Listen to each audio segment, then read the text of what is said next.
What's up guys, Matt back again, and this is the Ichiban Kuji Dragon Ball vs. Omnibus Great, and in today's video we'll be reviewing the entire set. Before we dive into the video, please remember to subscribe and hit the bell, like the video, comment your thoughts down below for us to discuss, follow me on my socials, and consider becoming a YouTube member to enter into our monthly giveaways and Discord server so our community can help you on your Dragon Ball figure collecting journey.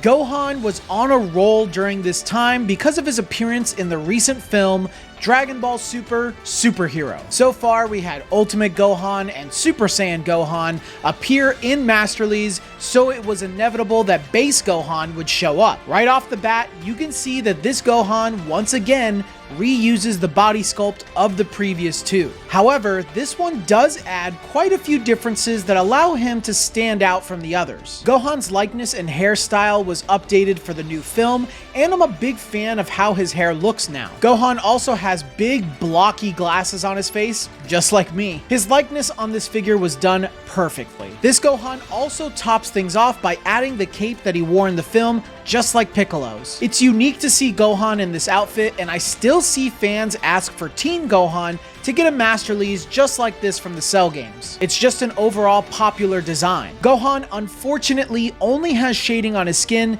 and it's very subtle and hard to notice. That's always something I expect the best from in Masterlies, so it's a bit of a disappointment. Otherwise, I think this is a great addition to a superhero collection. It's one of my favorite Gohan figures right now with its unique design and simplicity.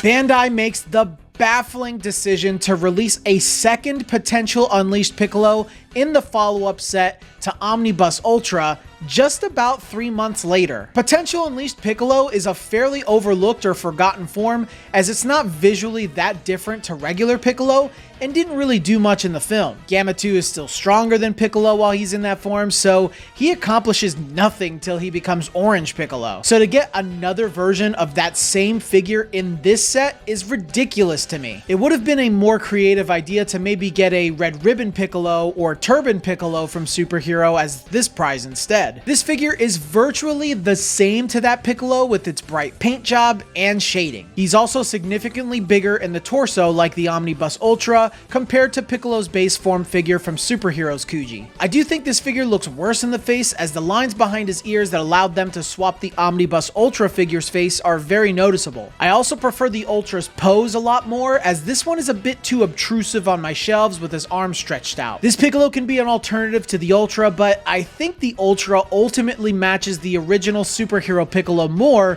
and has the better details and execution. Honestly, this figure is just pretty forgettable.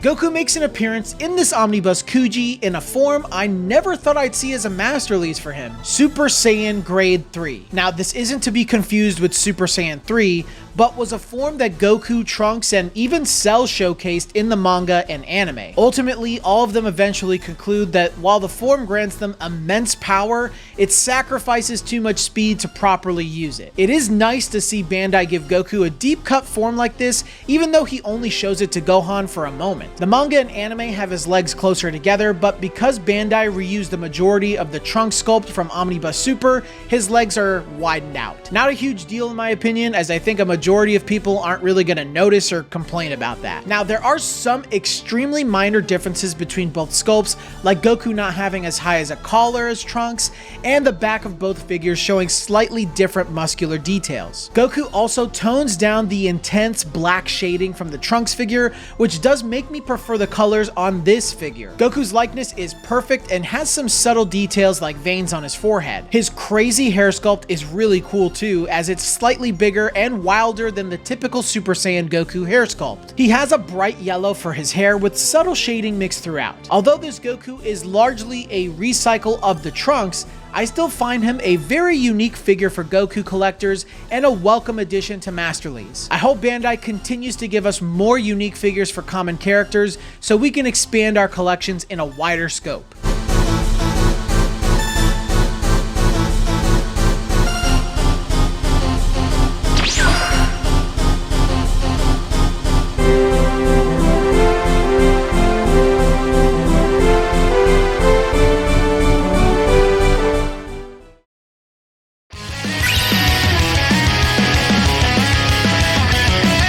Gohan had a great year in 2022 and 2023 for Masterlies with multiple releases. This figure depicts Gohan transforming into a Super Saiyan while training with Goku in the Room of Spirit and Time. It's an incredibly unique choice for the set and honestly only adds to me believing him to be the best in this set. Gohan's likeness is perfect as he looks nearly identical to the manga and anime. His hair sculpt is intricately detailed and his expression shows the rage and effort he needs in order to transform. Gohan has a very similar paint and shading style to his hair and armor like Goku, with a somewhat subtle yet noticeable approach. Small touches of dark and bright yellows in his hair while also adding a few blacks into his jumpsuit. Gohan isn't an extremely large Masterlies figure, but hits the sweet spot of being just large enough to scale properly with modern Masterlies figures. I hope all Teen Gohan figures scale around this size moving forward. Speaking of which, if Bandai wants to recycle this figure to give us a long-haired Gohan,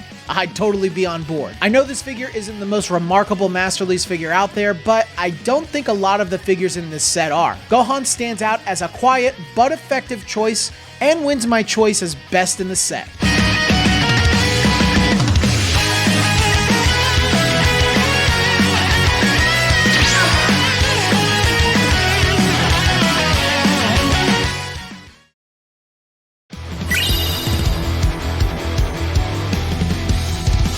Now, Gohan wasn't the only one getting a ton of love in 2023, as Frieza was getting a ton of figures. Mecha Frieza finally makes an appearance within Ichiban Kuji to great fanfare. The revelation of Frieza's survival from Namek was an incredible moment, and to see him in a mechanical form was pretty interesting. It's certainly the most unique looking form for Frieza in my opinion. Frieza's likeness is perfect. He looks near identical to his manga cover source and has lots of details from the mechanical parts around his head. This Frieza's paint and shading style also reminds me quite a bit of how they approach the Gammas in the superhero Kuji by using different styles on the figure. His skin is traditionally painted with a very subtle shading that you can mostly see around his neck, but his purple spots are the regular glossy paint finishes that we typically see on Frieza figures. While those are pretty expected for Frieza, we then see his mechanical parts have heavy uses of shading on his orange parts, very glossy gray parts, and regular painting for the rest of the mecha parts. It's a pretty interesting approach to a figure, and I think I really like it. The two areas I am a little disappointed in overall are his sculpt quality and scaling. From a size and scaling perspective, he feels a wee bit too tall. I think Frieza's final form should be slightly smaller than this, maybe a ½ inch, but it is somewhat inconsistent in the anime and manga, so I won't complain about it too much. His sculpt is good, but the figure leans quite noticeably, and I think the culprit is the lame support that they used for his tail. His tail sort of just sits on top of the support instead of connecting to it in any way. It's pretty annoying when moving the figure, and of course doesn't allow him to stand up completely straight. This Frieza figure is great, but really missed the mark in a couple of areas that ultimately keeps him from being the best in the set.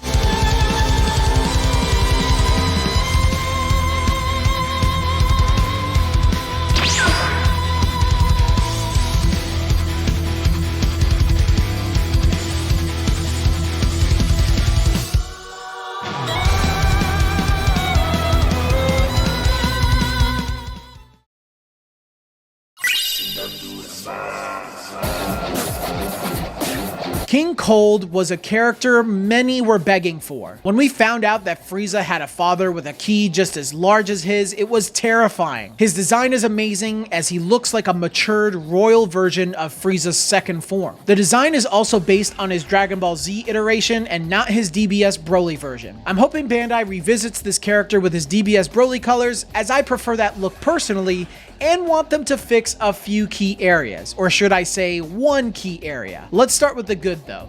His likeness is incredible. King Cold looks very good in the face with a ton of detail to make him look identical to the manga. The figure sculpt itself is also magnificent, with the line work and texturing of his horns, his luxurious cape, and armor and muscles. I also love how big his tail is and how it sits behind him. Everything about this King Cold figure is perfect, except for one key thing that makes this thing such a controversial release. King Cold is too dang short. It's actually comical how short they made him when you compare him to any point of his appearance in the anime. King Cold's figure easily should have been at least 12 to 14 inches and scaled with something like the final form cooler from Back to the Film. Unfortunately, someone at Bandai decided to pull a prank and make this thing the same height as your average Goku figure. He should be towering above them. It almost ruins the figure, but I think that might be a step too far. I just want Bandai to revisit this amazing figure and make him a big boy. Until then, well,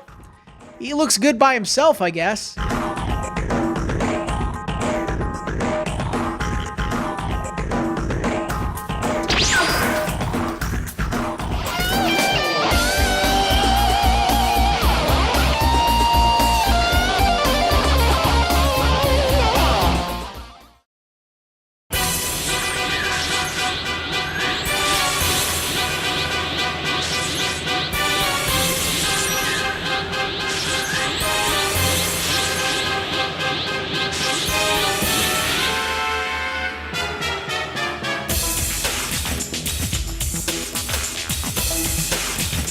Our last one prize is the man, or rather, android of perfection, Cell. But is this figure worthy of the title perfect?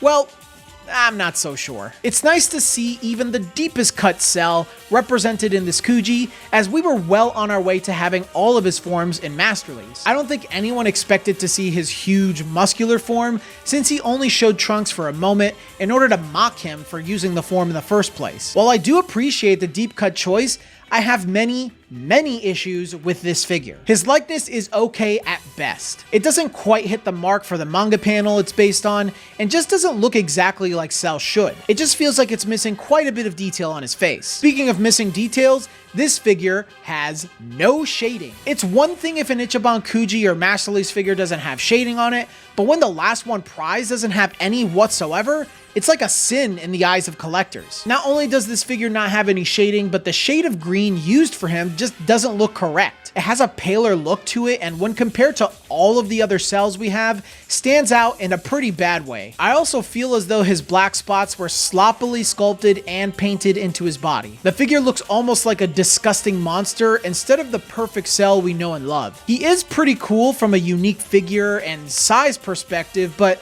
everything else about it is bad or disappointing. I wish this Cell was done right, and maybe if Bandai wants to give this form another go, they'll use the moment he uses this form against Super Saiyan 2 Teen Gohan in anger instead, as it's more animated in its design approach. I can't recommend this figure unless you're an enthusiast in the hobby or want to complete your lineup of Cell forms.